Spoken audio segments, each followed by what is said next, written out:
یہ انسان موسیقی سنتا ہے، گانے سنتا ہے، کہتا ہے میرا ڈپریشن کم ہوتا ہے۔ مولانا آپ کو کیا بتاؤں کہ جب میں بہت زیادہ پریشان ہوتا ہوں تو میں بڑے زور سے گانے لگا کر سنتا ہوں، میری پریشانی ڈپریشن کم ہو جاتا ہے۔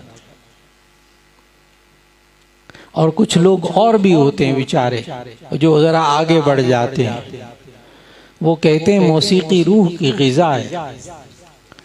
سنا سن کر فیصلہ کیا اور کہا کہ موسیقی روح کی غذا ہے۔ ایک صاحب نے حضرت مولانا یوسف لدھیانوی رحمۃ اللہ علیہ کے سامنے کہہ دیا کہ حضرت وہ ایک صاحب ہیں، بہت بڑے گلوکار ہیں، وہ کہتے ہیں کہ موسیقی روح کی غذا ہے۔ تو حضرت نے آگے سے فرمایا بالکل ٹھیک ہی کہتا ہے۔ اب ان صاحب کو بھی توقع نہیں تھی کہ حضرت اس طرح اس کو بھی ٹھیک کہہ دیں گے، لیکن حضرت نے فوراً ایک جملہ بولا۔ حضرت نے فرمایا بالکل ٹھیک ہی کہتا ہے، جیسی روح ویسی غذا، جیسی روح ویسی غذا۔ پاکیزہ روح کے لیے پاکیزہ غذا، گندی روح کے لیے گندی غذا۔ لاہور میں، پنجاب میں ایک بہت بڑے پروفیسر ہیں، انہوں نے باقاعدہ اس پر ریسرچ کی ہے۔ وہ سائیکالوجی کے پروفیسر ہیں بہت بڑے، انہوں نے پی ایچ ڈی کا تھیسس لکھا ہے، اور پی ایچ ڈی کے تھیسس میں انہوں نے عنوان ہی یہی رکھا ہے کہ موسیقی روح کی غذا ہے۔ مسلمان ہے اور بڑا قابل آدمی کہ موسیقی روح کی غذا ہے۔ اس پر دلائل دی اس نے، بہت سائنسی دلائل دی۔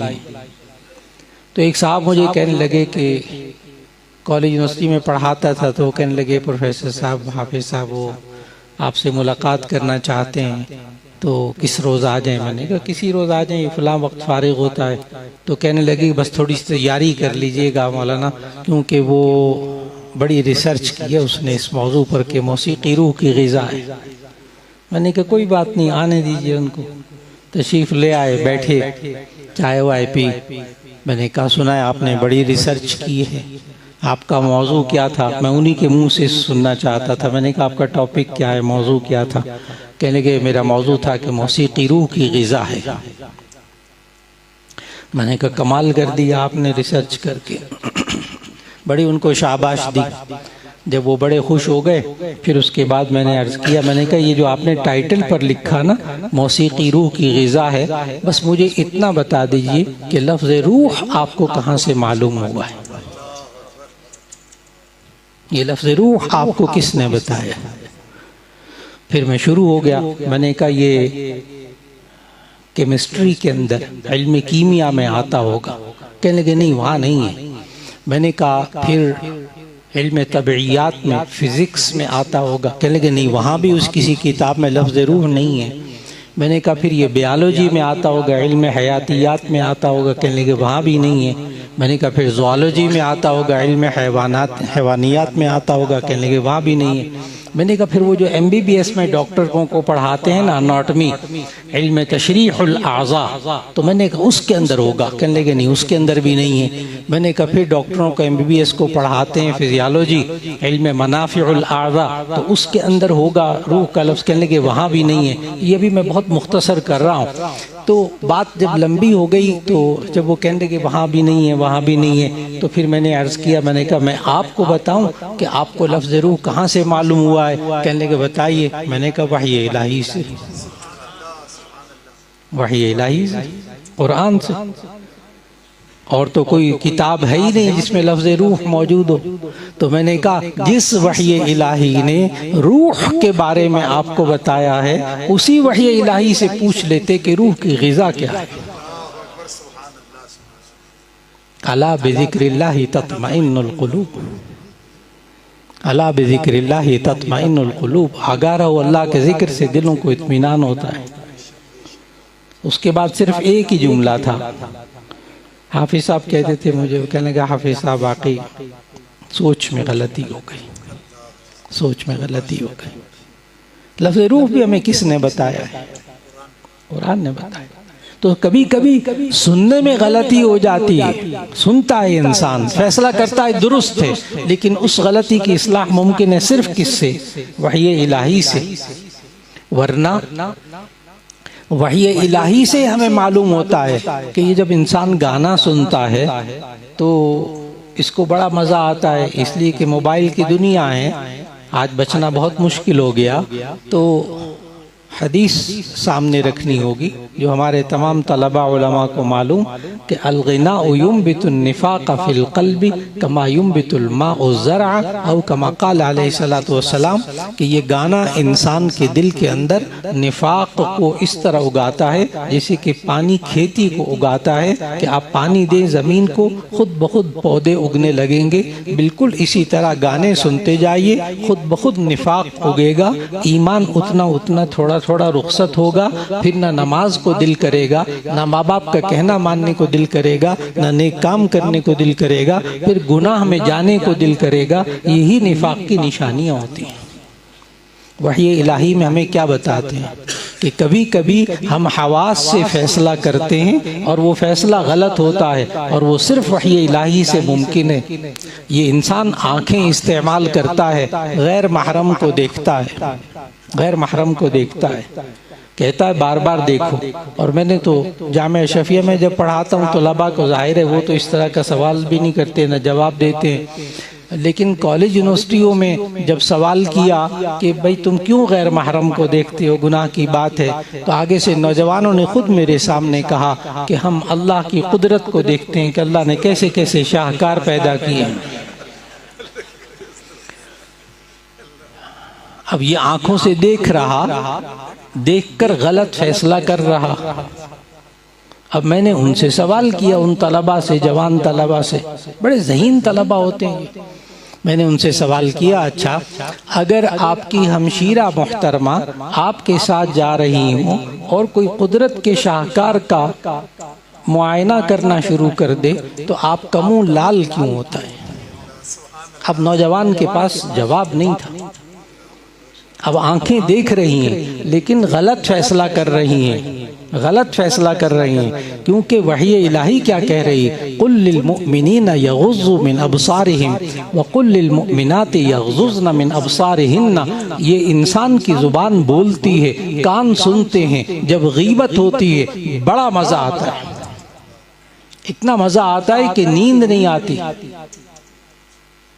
سارے لوگ گھنٹوں گھروں کے اندر جاگتے رہتے ہیں، راتوں کے کئی پہر گزر جاتے ہیں، غیبتیں چل رہی ہوتی ہیں، اتنا مزہ آتا ہے غیبت کرنے میں اور اتنا مزہ آتا ہے غیبت سننے میں، لیکن وحی الہی یوں کہہ رہی لا یغتب بعضکم بعضا ایحب احدکم ان یأکل لحم اخیہ میتا۔ تم آپس میں ایک دوسرے کی غیبت نہ کرو، کیا تم اپنے مردہ بھائی کا گوشت کھانا پسند کرتے ہو؟ یہ ہمیں وحی الہی نے بتایا۔ یہ انسان بسا اوقات قوت عقلیہ کو استعمال کرتا ہے اور غلط استعمال کرتا ہے۔